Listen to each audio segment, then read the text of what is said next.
आखिर आत्माओं के साथ नर्क में क्या होता है और क्या सच में बुरे लोगों को गर्म तेल में तला जाता है, और आखिर क्यों आत्मा अपने शरीर के अंदर घुसने की कोशिश करती है। तो आइए जानते हैं कि कैसे एक इंसान अपनी मृत्यु को स्वीकार करता है। नंबर 1, जब किसी इंसान की मौत का समय नजदीक आता है तो सबसे पहले उसका माइंड अपने पूरे जिंदगी की ओर दौड़ता है। वो अपने बचपन की खिलखिलाहट से लेकर जवानी की गलतियों और बुजुर्गी की खालीपन तक सब कुछ एक साथ देखता है। ये वो पल होते हैं जब आंखों में पछतावा होता है, दिल में बेचैनी होती है। नंबर 2, जैसे जैसे शरीर की नसें सुन्न होने लगती हैं, वैसे वैसे आत्मा का पकड़ शरीर से ढीला पड़ने लगता है। लेकिन इस टूटते रिश्ते को आत्मा महसूस कर सकती है। उसे डर लगता है क्योंकि पूरी उम्र हमने खुद को शरीर मान लिया। नंबर 3, बहुत सी आत्माएं इस सच्चाई को मान ही नहीं पाती कि उनकी मृत्यु हो चुकी है।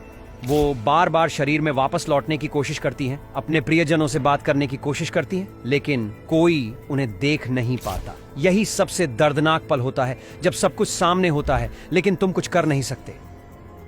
नंबर 4, मृत्यु के बाद आत्मा कुछ समय तक अपने ही घर में अपनों के बीच होती है।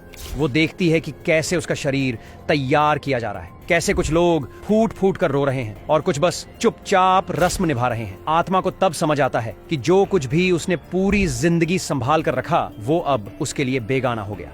नंबर 5, अब शुरू होती है आत्मा की सबसे भयानक यात्रा। अचानक उसे लगता है कि कोई शक्ति उसे खींच रही है, और वो होती है यमराज के दूतों की शक्ति। कोई आवाज नहीं होती, कोई विरोध नहीं चलता, आत्मा बस बहती जाती है एक अनजानी दिशा में। यहाँ डर सिर्फ मौत का नहीं होता, डर होता है उस अनदेखे फैसले का जहां तुम्हारे हर कर्म का हिसाब रखा गया है। नंबर 6, फिर आत्मा उस जगह पहुंचती है जहां उसे अपने जीवन के हर अच्छे बुरे काम का हिसाब देना होता है। यहाँ कोई वकील नहीं, कोई गवाह नहीं, सिर्फ तुम्हारे कर्म ही बोलते हैं। यमराज और चित्रगुप्त के सामने आत्मा खुद को छोटा महसूस करती है। उसे दिखाया जाता है कि उसने किसे हंसाया, किसे रुलाया, किसके साथ छल किया।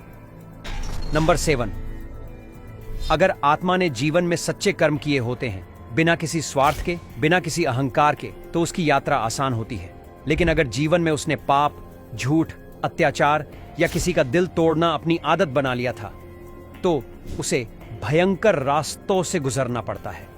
नंबर 8, गरुड़ पुराण बताता है कि ऐसी आत्माओं को 36 प्रकार के नरकों से होकर गुजरना पड़ता है।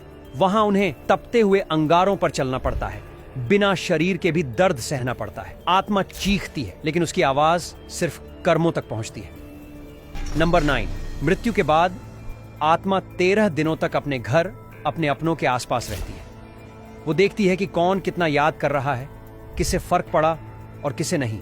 इन 13 दिनों में आत्मा खुद को अलग करती है, अपने शरीर से, अपने नाम से।